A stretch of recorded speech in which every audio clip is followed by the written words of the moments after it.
everybody, Mike Naso here from IPR with the latest on Extreme Hurricane Dean.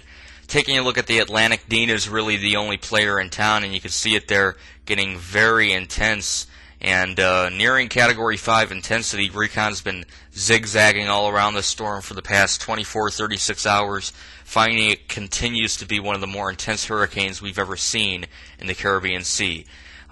Next up in the line, Jamaica. Jamaica is definitely the area to be concerned most with in the next, say, 24-36 hours, but also the southern coast of Haiti. You have to watch it. It's going to be dangerously close, and already you're getting winds on the south coast up to tropical storm force. Then you have eastern Cuba potentially. Certainly the Cayman Islands may take a direct hit by what could be a Category 5 hurricane, and then, of course, the Yucatan Peninsula may have a Category 5 landfall.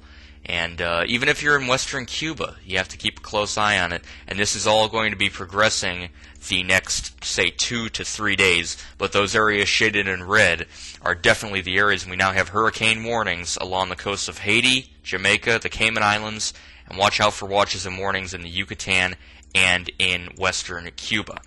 Here's the latest on Hurricane Dean as of 5 p.m. Eastern. It's at 16.1 north, 70.2 west. So notice it's ticked up another notch in latitude and gone across another notch in longitude, and again 150 mile per hour winds now, so very close to a Category 5, gusting well over 180 miles an hour. And this gust, by the way, 185, that number is accurate. If you remember when Hurricane Charlie spun into southwest Florida about 3 years ago, they actually had a sustained wind of 150 miles an hour at landfall, but there were reported gusts well over 170, 175, 180 in Charlotte Harbor where the hurricane came ashore, which some claimed made the argument that it was a Category 5, but actually 150 miles an hour could have gusts up towards 185. So that's why with this hurricane, if you're in that eye wall, whew, and it's at this intensity, you are not going to be happy. West-northwest at 18, so it's slowed down a bit more and it's got more of a northwesterly component, but over time that should turn more westerly as it heads into the Caribbean Sea. You can see 930 millibars. It was down to about 924 earlier this morning, so it has been fluctuating as the inner core kind of concentric eye walls and tries to replace itself. You can see the wind field has expanded, which is another indication that it's trying to kind of get a new eye, and if it does, it will be intensifying as it heads towards Jamaica, and that is the forecast. Again, already tropical storm force winds on the south coast of Hispaniola, and you can see over time how the wind radii with this system was very small, even when it became a hurricane, very small, but has expanded dramatically, and it might continue to do that as it moves into the Caribbean. So again, this is nothing to mess around with. And looking at the visible RGB image as the sun starts to set, just a beautiful but extremely dangerous hurricane there, and you can see it has just crossed that 16 north latitude line. And again, look at the way these clouds are poking out here on the western side. It continues to fan out. I thought it did it enough yesterday, but look at it, it's expanding in size. And notice right here, see these little lines here around the eye? Notice that? Well, as it left the long-range Puerto Rico radar, what we were able to see is it's starting concentric eyes, and the reconnaissance aircraft has confirmed that. So this inner eye here will likely collapse, and a newer, bigger eye will come out. Now, Ivan did that a couple of times.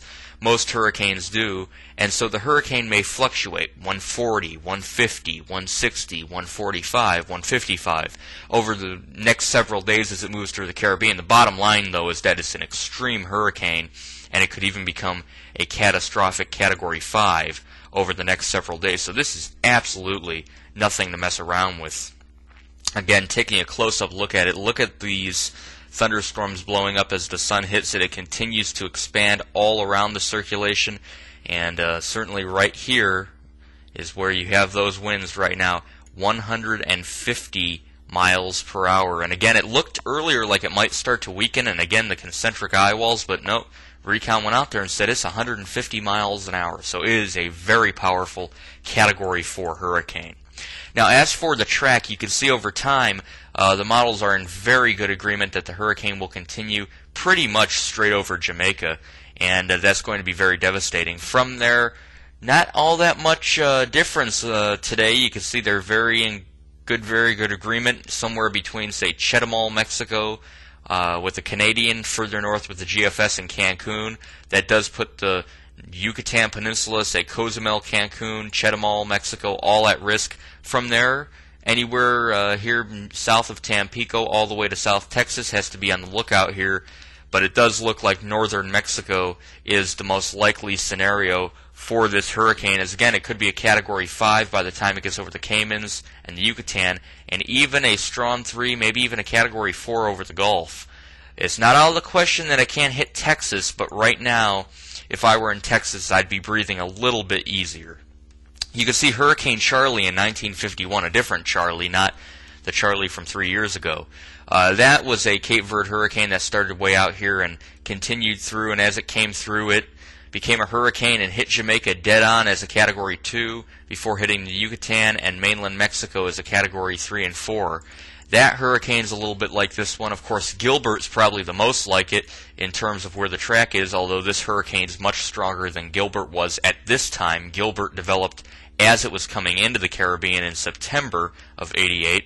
And, of course, as it went straight over Jamaica as a Cat 3, it left, became a record-breaking hurricane, 888 millibars, 185 miles an hour, slammed into Yucatan as a Cat 5, and then came back out and hit mainland Mexico as a Category 3 or 4. This kind of track over Jamaica, into the Yucatan, and into mainland Mexico, that appears almost identical to what will probably happen with Dean. So, Hurricane Gilbert, we know how infamous that is. Well, Dean may join him here in hurricane history if it does take that devastating track. Also, Hurricane Ivan from 3 years ago took a track, although this is further north than Ivan. Ivan danced around Jamaica, but certainly devastated the Caymans and western Cuba.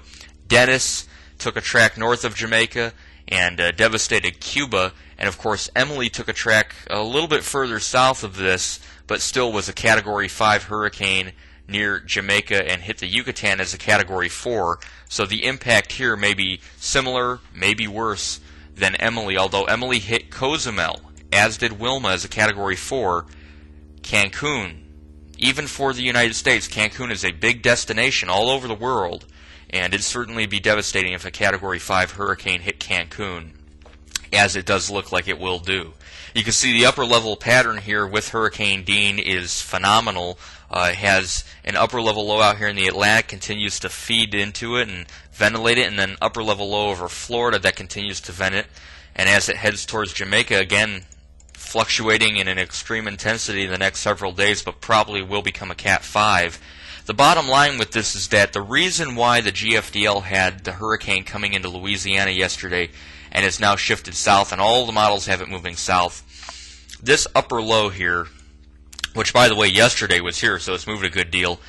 There was a little bit of uncertainty whether or not this would stick around longer and kind of tug on Hurricane Dean and cause it maybe to head more towards western Cuba. Now, the only difference then would be that there was a weakness and that the ridge moved along and weakened a little bit for the hurricane to slide around it into Louisiana or maybe the upper Texas coast. Well, this upper low is moving a good clip, and with the fast movement of the hurricane here, the hurricane probably will cross over Jamaica, but it may bend back west.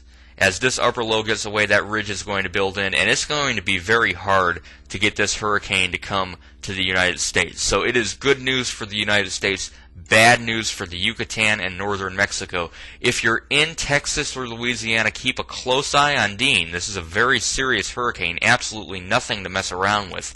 And it is not out of the woods, as the Hurricane Center mentioned, that the good track record on the GFDL will turn out, and we will see this hurricane move further north. But as of right now, it looks like it's a slim possibility. So, again, good news for the U.S., bad news for Mexico. Either way, a dangerous hurricane with Dean over the next several days. Elsewhere in the Atlantic, we do have a wave train coming off Africa. Here's one, here's two. And we're still waiting on Felix and Gabrielle. Those are our next two storms. And, you know, it's August 18th, so we're still almost a month away from the peak of the season. Things will be very active. I have a feeling we'll have some more long-track Cape Verde hurricanes like Dean. And out in the western Pacific, this is CPAT. Oof. Big gap there. It got weakened over Taiwan, thankfully, and it only crashed ashore as a Cat 3, not a 5. It is now a Category 1, barely a typhoon, coming into China, and another look at it shows that it has the center basically eaten out of it, and so it is definitely more of a weaker system than it was a couple of days ago. Still impressive, though. Not as impressive as Hurricane Dean, and that will be the main feature. It's already taken lives in the islands, and hopefully it does not take any more. Be prepared if you're in the United States, and certainly if you're in the Caribbean. Whew, one of the most devastating hurricanes the Caribbean will have seen in a long time. I'm Mike Naso from IPR. I will see you next time.